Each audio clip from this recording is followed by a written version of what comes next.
It is Tuesday, July 7th, 2026, and this is The High Road, Logistics and Leadership. I'm Buck Reynolds, and I'm the one who reminds these folks what a diesel leak actually smells like. This is Dan Miller. I'm Alina Rossi.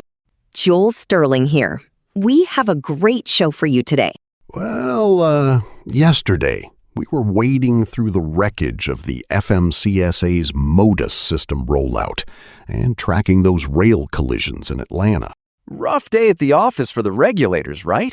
Actually, I suppose it's becoming the standard operation procedure for the agency. Well, today the focus shifts from bureaucratic failures to maritime maneuvers because, the map of global shipping just got redrawn again this morning. It's the Suez pivot, Jules.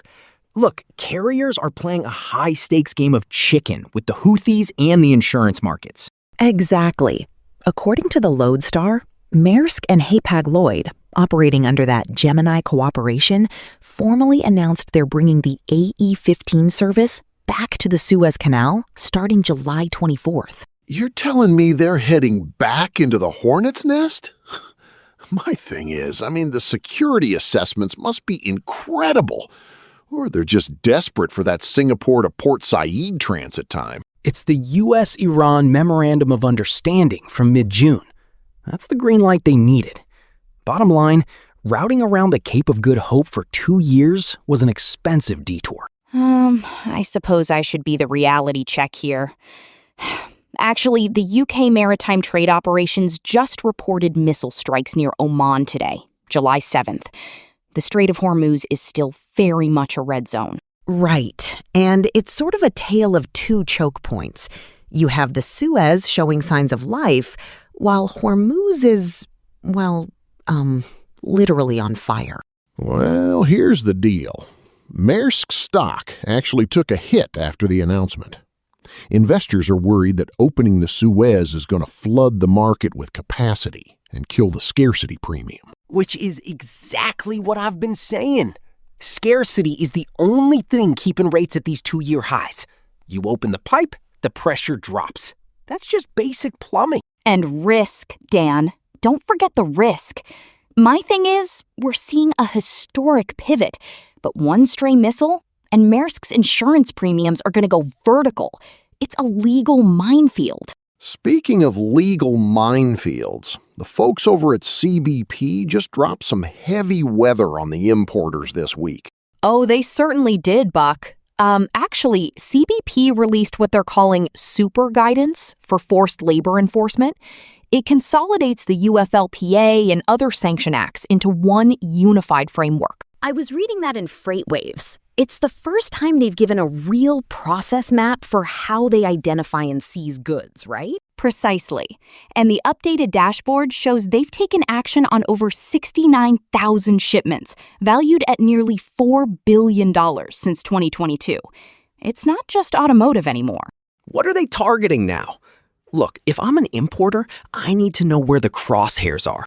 You see, they're using HTS 4-digit classification now.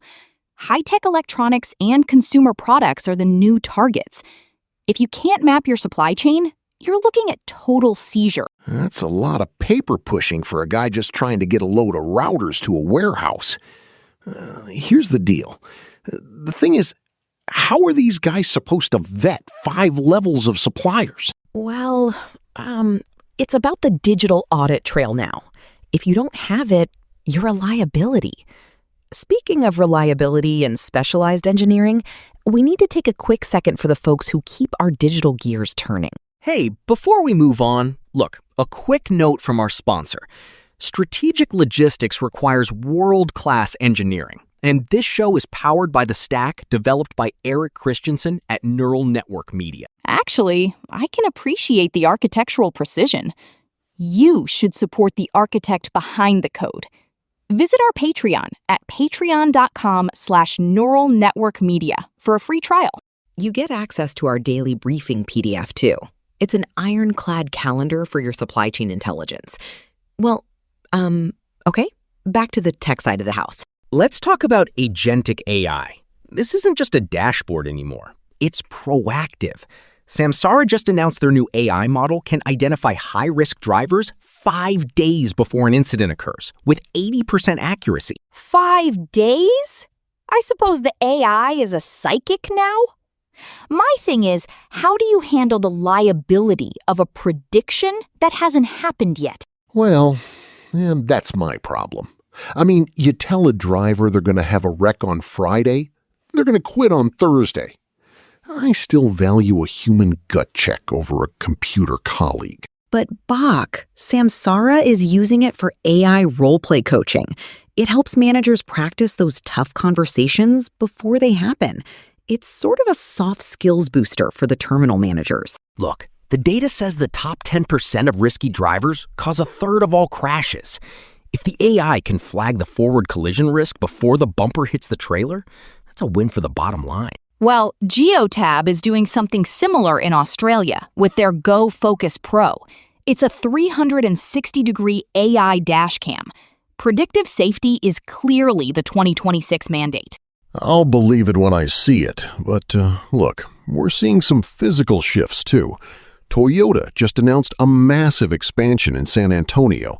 Jules, you were looking at the reshoring numbers? Yes, a $3.6 billion investment to expand their Texas campus. They're moving Tacoma production out of Mexico and into San Antonio by 2030. Oh, that is a massive hedge against USMCA uncertainty. Look, the trade pact extension deadline passed on July 1st without a deal. Toyota's playing defense by localizing production. It's sort of a control layer strategy, right? Plus, they're promising 2,000 jobs at $32 an hour. That's a huge win for the Texas corridor. It also simplifies the customs data reckoning we're seeing in Mexico. Their August 1st deadline for electronic declarations is going to be a catastrophe for companies with bad data. Every time we get things moving, someone adds more paperwork. But, Dan, let's look at the actual numbers on the street. Is the market as hot as this Texas weather? Now it's time for Spot Rate Tape, our Tuesday segment where we look at the national benchmarks and give you the real-world pulse of the freight market. Here we go. Let's hear the damage, Dan. Look, if you were trying to move a load over the July 4th weekend, you paid the piper. We're coming off a massive jolt. Dry van spot rates hit an all-time record high of $3.10 a mile. That's up nearly 4% week over week. $3.10? Wow. That's pandemic level pricing, right? It's worse for reefer, Jules. Reefers jumped 7% to $3.71. According to Truck News, that is the largest week-over-week increase we have ever seen for this window. Produce in the heartland is just screaming right now. And what about flatbed? My thing is, construction usually cools off a bit around the holiday. You're right on the money, Elena. Flatbed eased a fraction to $3.82. But look, that's still within pennies of the record. The real story is the Southeast to Midwest corridor. Atlanta outbound is a war zone. If you didn't have your freight covered by last Wednesday, you're paying a scarcity tax this morning. The thing is, diesel is down, but these rates are staying sticky. I was talking to a fleet manager friend who said their 2026 build slots are already full because of the EPA 27 pre-buy. Exactly. Shippers are trying to bypass the rail congestion too. Intermodal volume is up 10%, but the velocity has crashed. Shippers are fleeing back to the road, and they're finding a market where capacity is exiting faster than we've seen in 3 years. Actually, if you aren't locking in Q3 contracts right now, you're going to be at the mercy of this spot market through August. It's a vice grip on margins. Spot rate tape? That's a wrap. Well, that leads us right into the biggest news of the week for the guys actually turning the wrenches in the wheels. I'm talking about the Great Derate Reset. This is the main event today, folks. Buck, you've been grumbling about limp mode for a decade. Is this actually the end of it? Well, it's the beginning of the end. Yesterday, July 6th, Cummins and PACCAR officially launched a software rollout that's going to change the life of every driver on the shoulder.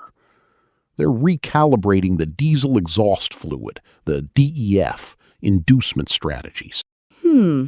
And this was authorized by the revised EPA guidance, I assume? That's right. For years, if a sensor went bad or you had a minor emissions fault, the truck would derate to 5 miles per hour. I mean, you were a sitting duck on a busy interstate. Now, they've raised that final speed to 25 miles per hour. Look, 25 miles per hour still isn't fast, but it's a limp home speed instead of a death trap speed. Here's the play. Cummins is updating over 1.5 million engines dating back to the 2017 model year. 1.5 million? That's sort of a massive technical undertaking. How are they rolling that out? It's all over the air or at the dealer.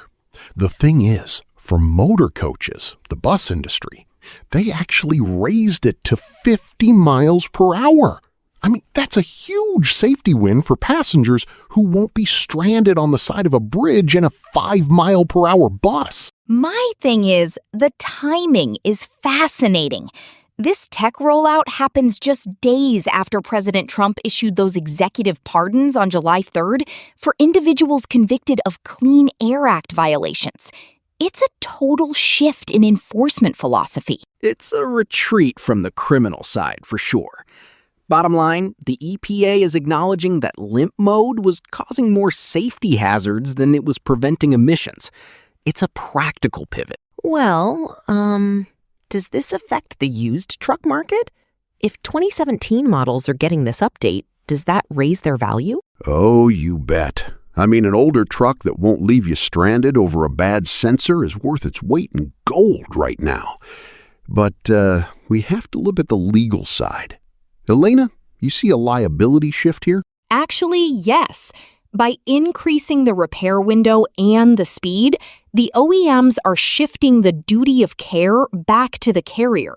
If you drive a truck at 25 miles per hour for 3 days without fixing it, you're looking at a negligent maintenance claim that will stick in court. A trial lawyer's dream. Exactly. The limp mode was a forced compliance tool. Now it's an operational choice, and choices carry legal weight. You can't claim the truck didn't warn you if you're cruising at 25 for 400 miles. Well, here's the deal. The thing is, the drivers I know are just happy they won't be rear-ended by a distracted four-wheeler while they're crawling to an exit. It's about not being a target. Right. And it connects to what we saw with TMC Transportation's new pay initiatives. They're raising TARP pay by 20% and increasing holiday pay. The industry is finally realizing that treating drivers and their safety as a priority is the only way to survive these nuclear verdicts. Look, it's all connected. Better software, better pay, better data. We're moving from the freight recession of the last few years into this new high-cost, high-reliability era. Shippers aren't just buying space, they're buying peace of mind. Peace of mind that doesn't include a 50-mile-per-hour bus, hopefully. My thing is, I'm just glad the silicon drivers at the EPA are finally listening to the guys with grease under their fingernails.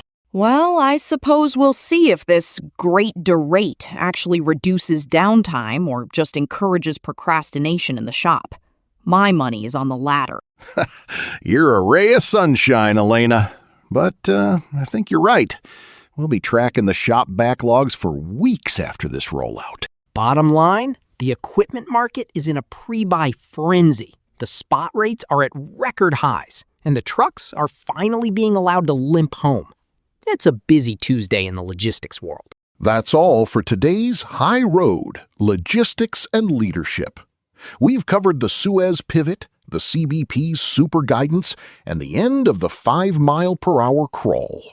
Keep your eyes on the road and your sensors clean. See ya. Bye. Later. And remember, if the wheel bearing smells like burnt popcorn, you're already too late. Safe travel.